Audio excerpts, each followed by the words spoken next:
ప్రత్యర్థులు వాళ్ళ ఎల్లో మీడియాలో ఎక్కువగా చూపిస్తా ఉన్నారు కాబట్టి చెప్తా ఉన్నా, ఎక్కడో బ్రెజిల్ నుంచి మన విశాఖకు చంద్రబాబు వదిన గారి చుట్టం తన కంపెనీకి డ్రై ఈస్ట్ పేరుతో డ్రగ్స్ అంటే మాదక ద్రవ్యాలను దిగుమతి చేస్తా ఉంటే ఈ మధ్య కాలంలోనే సిబిఐ వాళ్ళు రేడ్ చేశారు. ఈ రేడ్ జరిగింది అని చెప్పి తెలిసిన వెంటనే క్షణాల్లోనే ఎల్లో బ్రదర్స్ అందరూ కూడా ఉలిక్కిపడ్డారు.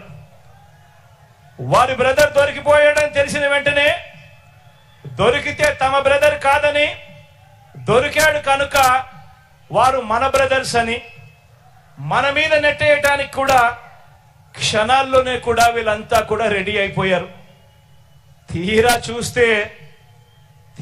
చూస్తే వారు ఎవరయ్యారంటే సాక్షాత్తు మన రాష్ట్ర బీజేపీ అధ్యక్షురాలు చంద్రబాబు నాయుడు గారి వదినమ్మ గారి కొడుకు వియంకుడు, ఆ కంపెనీలోనే గతంలో డైరెక్టర్లు భాగస్వాములు, బాబు బంధువులు, ఆత్మ బంధువులు, బాబు నిలబెట్టిన ఎంపీ అభ్యర్థులకు మరీ దగ్గరగా వీళ్ళకందరికీ బంధుత్వాలు కూడా ఉన్నాయి. నేరం అంటూ జరిగితే అది చేసింది వారు, తోసేది మన మీద. ఎక్కడన్నా జరుగు నేరం, ఎక్కడన్నా ఏదైనా జరుగు, బురద జల్లడానికి మాత్రం వెంటనే రెడీ అవుతారు. ఒక చంద్రబాబు, ఓ దత్తపుత్రుడు, వీరిద్దరికి తోడవుతారు ఓ ఈనాడు, ఓ ఆంధ్రజ్యోతి, ఓ టీవీ5. వీళ్ళంతా కూడా ఎల్లో బ్యాచ్ తయారైపోయి నేరం అంటూ జరిగితే అది చేసింది వారు, తోసేది మాత్రం మన మీద. ఇదే చంద్రబాబు ఆయన మనుషులు గత 45 సంవత్సరాలుగా ఈ గడ్డ మీద నడుపుతున్న క్షుద్ర రాజకీయాలు కూడా ఈ 45 సంవత్సరాలుగా చూస్తానే ఉన్నాం. దొరకని వారంతా టీడీపీ వాళ్ళు, దొరికితే మాత్రం వాళ్ళు వెంటనే వైఎస్ఆర్సీపీ వాళ్ళు అవుతారు. బతికి ఉంటే వివేకానంద రెడ్డి గారు శత్రువు, ఆయన్ను వీరే చంపేసిన తర్వాత మాత్రం చేసేది శవ రాజకీయాలు, కుట్రలు. బతికున్న ఎన్టీఆర్ను వీరే చంపేస్తారు వెన్నుపోటు పొడిచి, చనిపోయాక వీళ్ళే ఎన్టీఆర్ శవాన్ని లాక్కుని విగ్రహాలు ఊరూరా పెట్టి దండను వేసి దండం పెడుతున్నారు. ఒకసారి గమనించండి వీరికున్న వాల్యూ సిస్టమ్స్ అనేటివి ఎంత దయనీయంగా ఉన్నాయి అని, వీరికున్న నైతిక విలువలు ఎంత దయనీయంగా ఉన్నాయని ఒక్కసారి ఆలోచన చేయమని అడుగుతా ఉన్నా. నిజంగా ఇలాంటి వారిని చూసినప్పుడు, ఇలాంటి రాజకీయాలు చూసినప్పుడు చీ అనిపించడం లేదా అని చెప్పి నేను అడుగుతా ఉన్నా. ఎన్నెన్నో సందర్భాల్లో నాకు అనిపిస్తుంది. పొద్దునే లేచినప్పుడు ఆ ఈనాడు పేపర్లో ఏం జరుగుతా ఉందని ఒకసారి చూస్తా. ఎందుకంటే మనల్ని తిట్టే వాళ్ళను కూడా మనం వినాలి, చూడాలి. కాబట్టి చూసిన తర్వాత ఛీ ఇదొక పేపరా అని చెప్పి రోజు పక్కన పడేయాల్సిన పరిస్థితి లేకపోతా ఉంది. చీ అనిపించడం లేదా ఈ రాజకీయాలను చూస్తే అని చెప్పి ఆ ఈనాడుని అంటా ఉన్నాను, ఆ ఆంధ్రజ్యోతిని అంటా ఉన్నాను, ఆ టీవీ5 అంటా ఉన్నాను, ఆ చంద్రబాబు నాయుడుని అంటా ఉన్నాను, ఆ దత్తపుత్రుడిని అంటా ఉన్నాను. నిజంగా ఇంత దయనీయమైన రాజకీయాలు చేయడానికి మనసెలా ఒప్పుతా ఉంది అని చెప్పి. వీళ్ళందరికీ తోడు ఈ మధ్య కాలంలో కేంద్రం నుంచి ప్రత్యక్షంగాను ఒక పార్టీని తెచ్చుకున్నారు, కేంద్రం నుంచి పరోక్షంగా ఇంకొక పార్టీని కూడా తెచ్చుకున్నారు. అందరూ కలిసి ఒక్క జగన్ మీద, ఒక్క జగన్ మీద యుద్ధం. ఇంతమంది ఏకమై ఒక ఈనాడు, ఒక ఆంధ్రజ్యోతి, ఒక టీవీ5, ఒక చంద్రబాబు, ఒక దత్తపుత్రుడు, ఓ బీజేపీ, ఓ కాంగ్రెస్, వీళ్ళంతా సరిపోవడం లేదు అని చెప్పి నా చెల్లెలిద్దరిని కూడా తెచ్చుకున్నారు. నిజంగా ఇంతమంది ఏకమై యుద్ధం చేస్తా ఉన్నది కేవలం ఒకే ఒక్కడి మీద.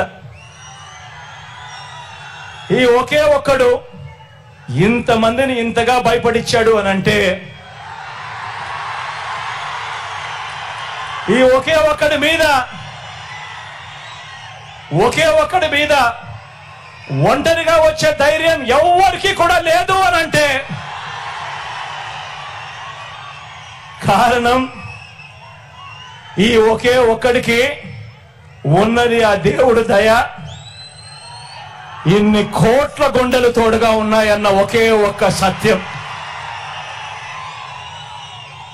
వీరికి కుట్రలు కుతంత్రాలే కాదు, మోసాలు వెన్నుపోట్లే కాదు, అబద్ధాలతో గోబల్స్ ప్రచారమే కాదు, కుటుంబాలను చీల్చడంలో కూడా బాగా అనుభవం ఉందని చెప్పి కూడా మీరందరూ కూడా చూస్తా ఉన్నారు. ఈ మధ్య జరుగుతా ఉన్న పరిణామాలు.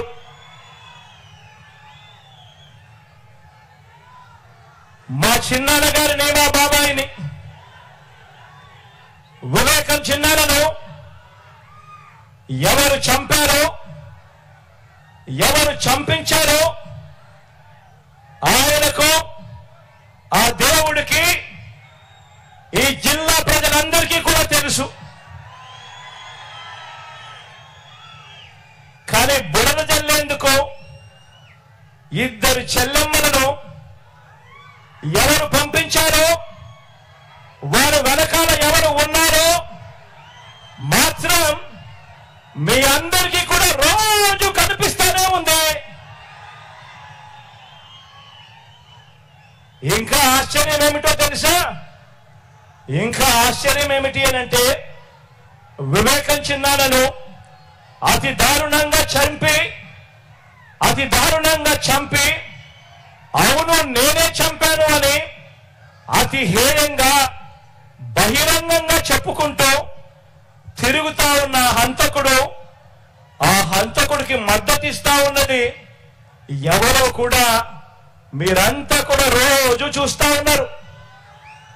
ఆ చంపినోడు ఉండాల్సింది జైల్లో, కానీ ఆ చంపినోడికి మద్దతిస్తూ నేరుగా నెత్తిన పెట్టుకొని మరీ మద్దతిస్తా ఉన్నది ఈ చంద్రబాబుకు సంబంధించిన ఎల్లో మీడియా, ఈ చంద్రబాబు మనుషులు. వీరి మద్దతు కోసం రాజకీయ స్వార్థంతో తప్పించిపోతా ఉన్న ఒకరిద్దరు నా వాళ్ళు. వీరంతా కూడా ఆ హంతకుడికి నిస్సిగ్గుగా ఆ హంతకుడికి మద్దతిస్తున్నారు అని అంటే దీని అర్థం ఏమిటి అని చెప్పి అడుగుతా ఉన్నా. చిన్నాన్నను అన్యాయంగా ఎమ్మెల్సీ ఎన్నికల్లో ఓడించిన వారితో ఈరోజు చట్టాబట్టాలు వేసుకుని తిరుగుతున్నారు అనంటే దాని అర్థం ఏమిటి అని అడుగుతా ఉన్నా. ఇంతటి దారుణం చేస్తూ దీన్ని నన్ను దెబ్బతీసే రాజకీయమని వారికి వారే చెబుతున్నారు అని అంటే ఇది కలియుగం కాకపోతే ఇంకా ఏమిటి అని అంటా ఉన్నాను. ఈ సందర్భంగా మీ అందరి ప్రేమానురాగాల మధ్య నిలుచుని ఇంతకన్నా అన్యాయం ఎక్కడైనా ఉంటుందా అని అడుగుతా ఉన్నాను. మీ అందరి ప్రేమానురాగాల మధ్య నిలుచుని ప్రజల మద్దతు లేని బాబు చేస్తా ఉన్న ఈ నీచ రాజకీయంలో ఎవరు ఎటువైపున ఉన్నా కూడా నేను మాత్రం ప్రజల పక్షమే అని చెప్పి ఈ సందర్భంగా గర్వంగా చెప్తా ఉన్నాను. ఆ దేవుడు, ఆ ప్రజలు వీరిద్దరినే నమ్ముకున్నా. ధర్మాన్ని, న్యాయం వీటి రెండింటినీ నేను నమ్ముకున్నాను. ఈ రోజున నన్ను, మనందరి ప్రభుత్వాన్ని టార్గెట్ చేస్తా ఉన్న వారికి, ప్రజలకు మంచి చేసిన చరిత్ర ఎక్కడా కూడా లేదు. మనకు వంచిన చరిత్ర ఎక్కడా కూడా కనిపించదు. మనలో తేడా గమనించమని అడుగుతా ఉన్నా.